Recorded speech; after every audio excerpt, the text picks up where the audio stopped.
pagi semuanya pemirsa yang ada di mana berada. Saya sekarang berada di Kopi Beger di Pulau Sari, daerah Pulau Sari, dan di samping saya sudah ada petani kopi dengan Pak siapa namanya Pak? Heri. Pak Heri, Ya. Heri siapa? Heri Beger. Heri Beger ya. Nah, kita akan mengulas tentang kopi yang ada di Pulau Sari ini. Nanti akan diperjelas dengan Pak Heri Beger terkait apa sih kopi Pulau Sari ini, keunggulannya seperti apa?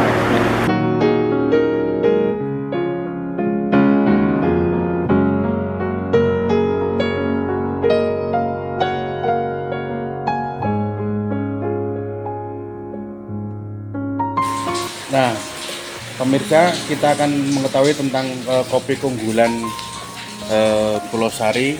Keunggulannya seperti apa? Ya, nanti akan dijelaskan oleh Pak Heri Beger. Jenis-jenisnya seperti apa saja yang ada di Pulau Sari ini. Ya. Monggo Pak Heri. Oke, terima kasih. Selamat pagi semuanya di suasana pagi yang mendung, syahdu gitu ya. Nganter. Jadi ini dingin-dingin empuk di daerah Pulau Sari, dan semua pemirsa folder desa YouTube mudah-mudahan sehat semuanya. Kalau berbicara mengenai kopi, Pulau Sari mas, Yes. Pulau Sari itu kopi sudah mulai dikenal. Jadi kopi Pulau Sari ini sudah mulai dikenal, walaupun belum bisa dibandingkan seperti kopi Gayo, kopi Kintamani, kita memang belum, karena memang kita sedang berproses gitu kan. Nah, di Pulau Sari ini ada 12 produsen produsen, ya. kopi dengan merek dan cita rasa masing-masing gitu kan. Salah satu di antara 12 itu ya Kopi Beger ini. Ya, di Kopi Beger ini ada 3 produk. Ya, jadi Kopi Beger ini ada 3 produk, yaitu satu kopi Robuka. Robuka itu adalah Robusta Karangpoh. Ya, saya ingin mengangkat dusun Karangpoh dengan ciri khas Robustanya. Yes. Makanya Robuka itu adalah Robusta Karangpoh. Dan produk yang kedua adalah Koral. Koral itu adalah kopi Arabica Pulau Sari. Jadi selain Robusta, Arabica ya? ada Arabica. Karena Pulau Sari ini ketinggiannya itu mulai dari 750 mdpl sampai 1400. Nah, untuk kopi yang di bawah ketinggian 1000 mdpl cocoknya adalah kopi Robusta. Dan banyak ini di Pulau Sari itu mulai dari Cikendung, kemudian Pulau Sarinya sendiri, Nyalembeng, Karangsari, itu kebanyakan kopinya Robusta. Sementara di atas 1000 seperti Celekadaan, Siremeng, Gunung Sari, Batur Sari, Jurang Mangu itu banyak didominasi oleh kopi Arabica. Nah, kalau berbicara mengenai kopi, sebetulnya agribisnis kopi ini menjanjikan. Ya, walaupun kita tidak usah berbicara harga sekarang ya. Harga sekarang itu kan memang kopi melambung. Dengan harga yang rata-rata pasar normal saja, petani kopi itu sebetulnya kalau mereka itu konsisten, mereka akan bisa eksis. Sebetulnya apapun komoditasnya, tidak harus kopi, apapun komoditasnya, mereka berhak untuk menguntungkan asal konsisten. Mau itu buah-buahan, mau itu tanaman sayuran ya. Tetapi Pulau Sari sendiri namanya juga Pulau Sari mas. Jadi Pulau Sari ini agroklimatnya itu cocok untuk tanaman perkebunan. Jadi tanaman perkebunan memang sangat cocok untuk daerah Pulau Sari. Salah satu komoditas di antaranya itu kopi. Ya, kopi. Selain kopi di sini kan ada cengkeh, ada tembakau, kemudian ada teh. Namun apa yang kami usahakan di P4S Beger, di Kopi Beger ini, salah satu di antaranya adalah komoditas kopi. Nah, kopi ini kalau kita berbicara agribisnis ya, sebetulnya bertani akan bisa eksis dan menguntungkan jika kita menerapkan agribisnis. Apa itu agribisnis? Yaitu dari hulu sampai hilir. Biasanya petani itu sangat jago di hulu, Di hulu, betul, ya. tetapi lemah di hilir. Itu rata-rata petani itu kalau kita berbicara mengenai hulunya, wah mereka jago-jago lah untuk memproduksi, untuk meningkatkan produktivitas, dia jago. Tetapi rata-rata mereka akan lemah di hilir. Nah, di P4S Beger dengan kopi begernya ini, saya berusaha untuk beragribisnis kopi mulai dari hulu sampai hilir. Dari awalnya. Dari awal, justru saya malah banyak petani, teman-teman petani yang dari hilir. Tapi saya di agribisnis kopi ini, saya mulainya dari hulu dulu. Bahkan sebelum saya mempunyai produk kopi, saya itu 3 tahun itu menanam dulu, Mas. Jadi ya prosesnya begitu, walaupun tidak harus gitu kan. Berarti ada menanam dulu. Nanam dulu. Saya berani jual kopi itu berawal dari nanam dulu. Walaupun ada teman-teman yang bisa dia bisnis di kopi tanpa menanam dulu, dia bisa. Tapi saya waktu itu belum. Sehingga di 3 tahun pertama itu saya fokus di tanaman, di hulunya. Nah, begitu hulunya sudah mulai menghasilkan, baru saya mencoba untuk bermain di hilir.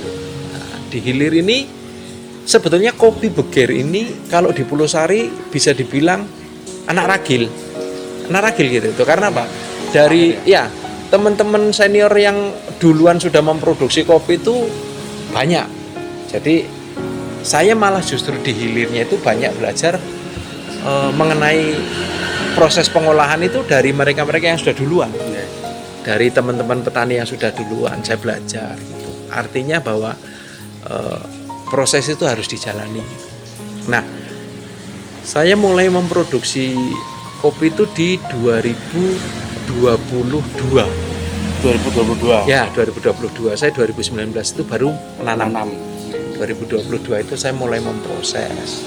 Jadi kita petik konsep, walaupun kopi beger ini tidak besar, tetapi saya menerapkan konsep integrated farming tadi itu. Artinya dari hulunya sama hilirnya, dan saya menerapkan integrated farming itu lebih dari satu komoditas. Sebetulnya konsep integrated farming itu kan paling simpel. Kuncinya bahwa komoditas yang satu memanfaatkan limbah dari komoditas satunya. Contoh satu ternak, kita punya ternak kambing gitu kan. Ternak kambing ini limbahnya untuk memupuk kopi. Nah, sementara limbahnya kopi apa? Kulit kopi. Kulit kopi bisa untuk pakan ternak. Nah, secara simpelnya seperti itu. Sehingga ketergantungan kita terhadap pihak luar itu kita minimalisir. Sebagai manusia biasa, kita makhluk sosial, nggak bisa kita itu lepas dari ketergantungan kan. Tetapi jika bisa meminimalisir, salah satu contoh kayak pupuk kandang. Pupuk kandang itu sekarang di sini tuh kalau satu truk itu sudah 1.700.000. 1.700.000. Bayangkan kalau kita butuhnya itu 3 truk aja udah uang. Tapi kalau kita punya ternak sendiri, kemudian kita punya pupuk kandang sendiri, kita olah jadi pupuk organik sendiri, minimal untuk kebun sendiri kita nggak akan beli. Bahkan kita bisa jual sisa dari yang pemekan sendiri. Nah, kalau berbicara mengenai kopi itu, Pulau Sari ini kopinya itu ada khasnya sendiri, Mas. Ada sendiri. Ada ciri khasnya. Jadi ciri khas kopi Pulau Sari ini rasanya itu gurih. Beda dari yang lain berarti ya? Ya, rasanya gurih gitu kan. Robustanya itu rasa nati, agak rasa kacang gitu. Apakah itu terbaik? Enggak. Artinya gini, bahwa kopi masing-masing daerah itu punya keunggulan komparatif sendiri dengan ciri khasnya. Nah, kalau di kopi Pulau Sari ini ciri khasnya itu kopinya itu gurih. Ya. Kemudian rasanya itu rasa kacang muncul, rasa coklatnya juga muncul. Nah, kalau kita berbicara mengenai agribisnis kopi yang sekarang, kenapa kita mesti dari hulu sampai hilir? Ada beberapa teman petani yang duluan di hilirnya. Wah, dia eksis bagus. Tetapi pada saat harga kopi seperti sekarang, naik, dan bukan naik lagi, harga kopi sekarang itu sudah pada level yang tertinggi selama ini. Ya. Mereka akan kesulitan mendapatkan bahan baku, Mas. Ya kan? Kalau enggak mereka menyesuaikan harga yang ada di petani, mereka nggak dapat barang. Ya. Sementara kalau diikuti, mereka untuk mencari keuntungannya repot gitu kan, sedikit, atau bisa juga bisa dibilang bahkan nggak ada untungnya. Ya. Tapi bagi petani-petani kopi yang hulu sampai hilir, di Pulau Sari banyak juga teman-teman yang lain yang dia kecuali di hilir dia juga nanam gitu kan. Ya. Nah, seperti seleksi alam, mereka itu nanti yang punya hulu sama hilirnya dia akan eksis kan.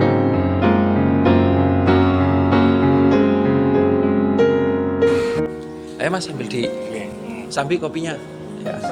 Iya, kita sambil kopi. Kita lanjut mengenai tadi grid ya. Jadi kita kecuali menanam sendiri, kita juga menerima kopi yang dari petani gitu. Ya. Dengan grid atau standar yang kita punya. Karena gini, petani umumnya itu tadinya yang belum teredukasi itu, petani itu dia jual hijau, dia jual hijau gitu kan. Nah sementara bagi pengolah seperti kita itu maunya kopi merah, kopinya petik merah. Nah bagi petani-petani yang mau mengikuti aturan kita yang petik merah, kita mau beli gitu kan. Seperti kemarin contoh petik musim petik 2000 panen 2024 gitu kan. Kopi yang biasanya di tingkat petani itu dijual harga 3.000, 4.000 gitu kan. Kita itu kan bisa membeli petani dengan harga 6.000 dengan petik merah. Itu di harga normal. Yeah. Tahun kemarin kita membeli petani sampai 12.000. Jadi kopi petani itu harga sampai 12.000. Iya, 12.000 dan kita ikuti. Begitu harganya di atas 12.000, terus terang saya sudah tidak membeli. Ya kan, karena apa ya? Kita punya kopi sendiri, kita punya kebun sendiri. Artinya kita punya standarisasi, di luaran sudah 14.000. Saya kemampuannya kemarin 12.000. 12.000 ya. 12.000 itu saya hitung-hitung, kita kalau beli 12.000 masih ada untungnya. Begitu harganya sudah di atas normal, sudah di atas 12.000, terus terang saya tidak membeli ke petani. Karena apa? Kita punya kopi sendiri. Nah, disitulah sebetulnya keuntungan petani jika di luaran itu bisa lebih dari 14.000. Dan 14.000 ya. Ya silahkan aja, udah jual aja di luar gitu kan. Karena kemarin banyak juga pedagang-pedagang besar dari luar daerah, bahkan dari Lampung itu datang ke sini Mas. Padahal Lampung itu kan kopi ya, pusatnya kopi. Nah, itu terjadi karena memang kopi lagi kan. Satu bumi, yang kedua biasanya gini. Para eksportir ini kan mereka sudah tekan MOU. Daripada mereka kena one prestasi, lebih baik dia nyari kemanapun sampai ke Jawa gitu kan. Nah artinya dengan keadaan yang demikian semakin mengangkat harga kopi.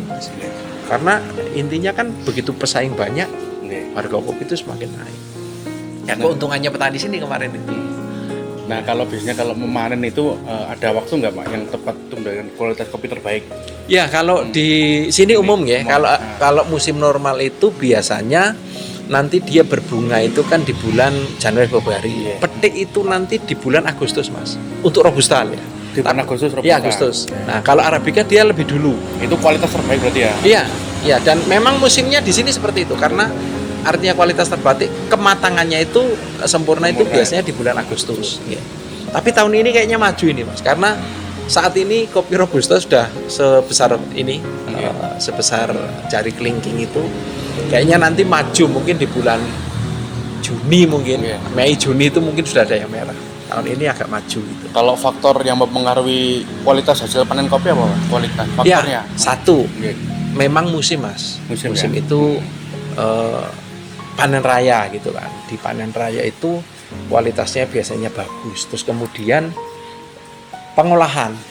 Jadi ada panen sama pasca panen. Nah, di pasca panen ini yang menentukan nanti kualitas kopi. Karena apa? Pada saat pengolahan kopi ini ada tahapan-tahapan yang mesti dilakukan oleh pengolah kopi atau produsen kopi. Contohnya saat begitu dipetik gitu kan. Kalau pedagang umum ya sudah petik jual, tapi kalau pengolah kopi Ada tahapannya. tahapannya. Petik merah. Ya. Biasanya dalam metik itu pun tidak semuanya bisa mulus. Pemetik itu kan juga banyak kan.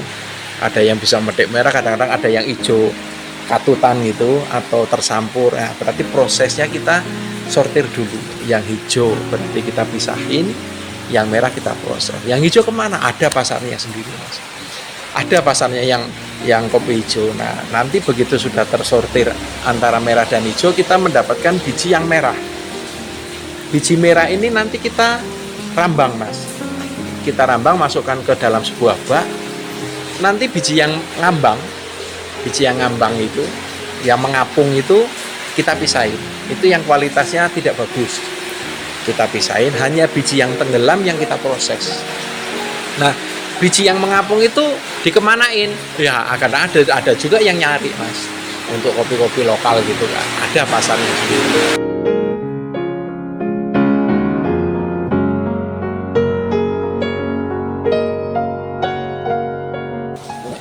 Ya, Kalau untuk kapasitas produksi untuk Pulau Sari ya. kopi di Pulau Sari ya. Kalau kapasitas produksi di kopi di Pulau Sari semua kecamatan, artinya ada Robusta, ada Arabica, itu kemarin itu data terakhir itu 150 ton ada, Mas. 140 sampai 150 ton gitu kan. Itu baik Robusta maupun Arabica. Iya, hanya kecamatan itu, Pak. sak kecamatan gitu kan. Tetapi sekali lagi, kenapa setiap ada pedagang besar, nggak usah eksportir, Mas, setiap pedagang besar datang ke Pulau Sari, mereka itu tidak pernah dapat barang, tidak pernah barang. Bahkan banyak juga yang pedagang besar atau pengepul atau eksportir, dia datang ke sini, Mas, tak titipi uang, tolong, Mas, saya nggak berani, Pak, nanti kalau ada barangnya saja gitu kan. Ya karena gitu, banyak bocor, banyak pedagang-pedagang yang masuk ke petani-petani yang belum teredukasi. Jadi petani kopi di Pulau Sari ini kalau kita persentasekan, Mas, ada petani yang sudah teredukasi, ada yang belum. Berapa persentasenya? Petani yang teredukasi paling baru 30%. 70% itu sudah petani yang mudah dimasuki oleh tengkulak, siapapun dia mau dibrodol hijau, dipetik hijau juga dia mau gitu kan. Ya itu tantangan buat kita teman-teman asosiasi itu. Sebetulnya kalau kapasitas produksinya tinggi, tetapi kenapa selalu tidak ada barang bocor, Mas? Banyak. Jadi kemarin indikasinya memang banyak pedagang luar yang masuk dan brodol hijau, Mas. Brodol hijau, Mas. Di brodol hijau aja laku. Nah, kemarin salah satu contoh Arabica. Arabica, teman-teman, kemampuan 10.000 sampai 12.000. Itu petik merah. Sementara pedagang luar hijau 14.000, bayangkan. Ya kita nggak nyalain petani juga kan. Nah, ngapain juga nunggu merah sementara ini 14.000 hijau mau gitu kan. Nah, tapi sebetulnya secara tidak langsung itu menjadi bumerang juga, termasuk produksi di tahun depannya. Kalau petiknya belum matang, belum sesuai standar petik, juga akan mempengaruhi kapasitas produksi. Nah, yang kedua, kenapa banyak pedagang besar masuk sini nggak dapat barang? Kalau saya kecuali bocor populasi, Mas. Jadi populasi kopi di Pulau Sari ini jauh masih berkurang karena petani di Pulau Sari kebanyakan dia tidak monokultur. Jadi satu kebun itu tidak hanya kopi.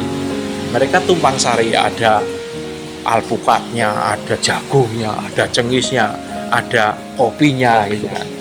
Bahkan sudah bukan tumpang sari namanya, tumpang tindih itu sudah tumpang tindih. Nah, sebetulnya kalau kita mau mendata itu ya lebih tepatnya di populasi. Makanya populasi per hektar idealnya 1.300 batang per hektar untuk Robusta. Itu nggak ada, paling 500. Karena mereka ya hanya untuk untuk tanaman selama. Itu yang membuat produksinya juga tidak. Kalau hitung hektarnya banyak, Mas. Banyak, hampir 250-an hektar, tetapi populasinya yang kurang. Sehingga produksinya bisa dibilang masih jauh dari harapan. Nah, ini tantangan untuk petani Pulau Sari dengan nilai ekonomi kopi yang sekarang ini, sebetulnya peluang buat mereka untuk menanam kopi. Ya, untuk menanam kopi, karena kopi ini secara dilihat dari nilai ekonominya tinggi, konservasi lahan juga bagus gitu kan. Bagus Mas untuk konservasi lahan. Terus kemudian untuk tanaman daerah atas itu kan sentra sayur. Mereka Sana ya. iya daerah Pulau Sari itu mulai dari Pagenteran, Beneran. Celakataan, Batur Sari, Penakir itu kan sentra sayur. Ada beberapa cerita petani kemarin yang dia kepingin nanam kopi tetapi tidak ingin menghilangkan sayurnya. Ya sebetulnya nggak usah dihilangkan. Tepian kebun, batas kebun antar petani yang biasanya hanya ditanami kaliandra, kalitus, bahkan rumput itu ya coba aja ditanami kopi. Nah sekarang tanah 0,5 hektar. Kalau kopi Arabica itu ditanam dengan jarak 1 meter, 1 lare itu udah 300 batang loh. Ya kan? Ya. Udah 300 batang. Lah bayangkan kalau mereka itu kepingin kopi tanpa menghilangkan sentra sayurnya.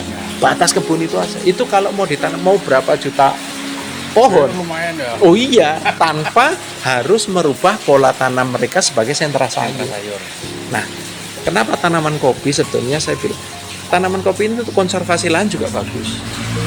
Ya, kalau di teras siring mereka ditanami kopi, berarti dia untuk konservasi lahannya juga bagus karena akarnya dia lebih kuat daripada tanaman-tanaman yang lain. Yang kedua nilai ekonominya. Jadi sebetulnya peluang usaha kopi di Pulau Sari ini masih terbuka lebar. Salah satu contoh itu tadi aja. Setiap pedagang besar datang ke sini, kan banyak. Kita ada 12 produsen. Setiap didatangi, Mas, eksportir. Saya butuh kopi 10 ton, gitu kan. Itu kesulitan, Mas.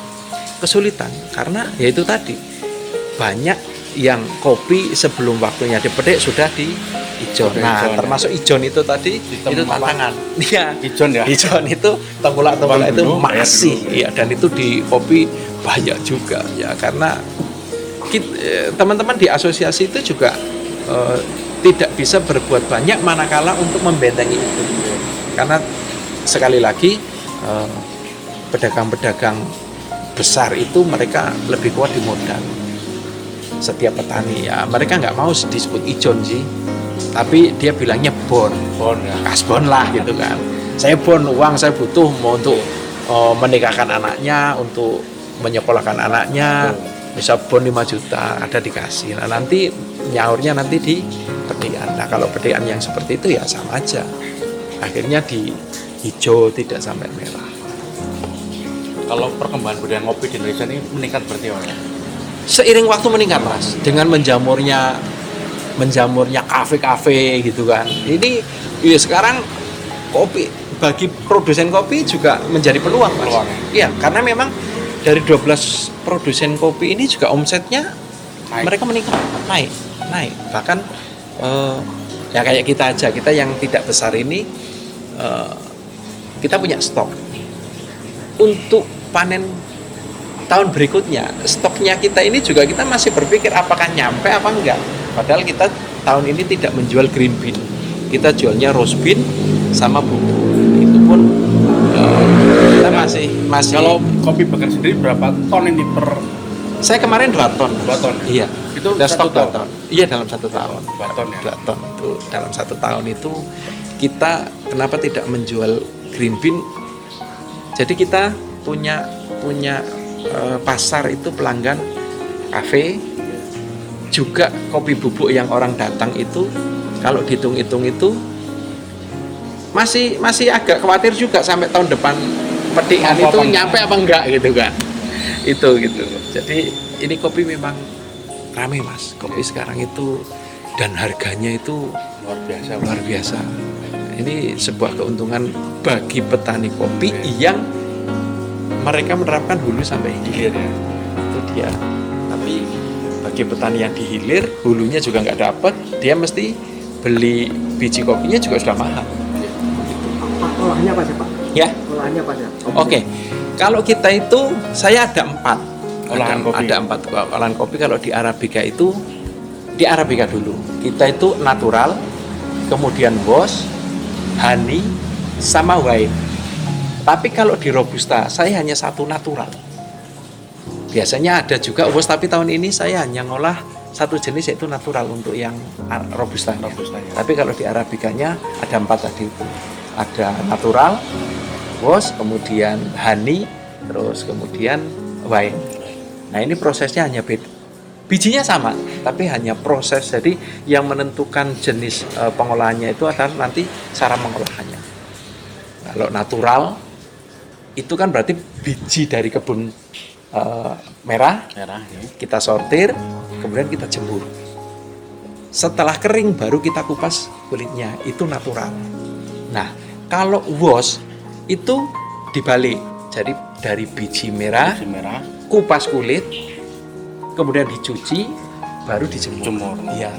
Nah, kalau yang honey hampir seperti was tapi tidak dicuci, Mas. Langsung. Jadi kulit merah dikupas, masih ada dagingnya itu, musilitnya namanya. Dagingnya itu jemur. Nah, makanya kopi honey itu rasanya lebih manis daripada yang was. Kalau was itu biasanya lebih asam. Kalau yang natural dia bermacam rasa karena dia ada proses pengeringannya, fermentasi secara alami. Nah, kalau yang wine prosesnya petik, kemudian disortir, kemudian difermentasi, Mas. Difermentasi itu ada yang 3 minggu sampai 1 bulan tergantung produsennya mau ngolah seberapa, antara 3 minggu, ada yang 2 minggu. Kalau yang nggak kepingin terlalu kuat, ya paling 2 minggu. 2 minggu, ada yang 3 minggu, ada yang 1 bulan fermentasi. Baru setelah fermentasi dibuka, dia dijemur, Mas. Dijemur bersama kulitnya. Setelah kering baru dikupas kulitnya. Nah, 4 ini mana yang lebih bagus selera? Tergantung ya. Tergantung itu kan selera. Selera, iya. Ada ya kalau cuman antara natural dengan was itu banyak, Mas. Yang dari empat jenis pengolahan tadi, pasar itu lebih didominasi Natural. oleh 2, natural sama was gitu kan. Wine itu harganya lebih mahal, tetapi pasarnya nggak banyak.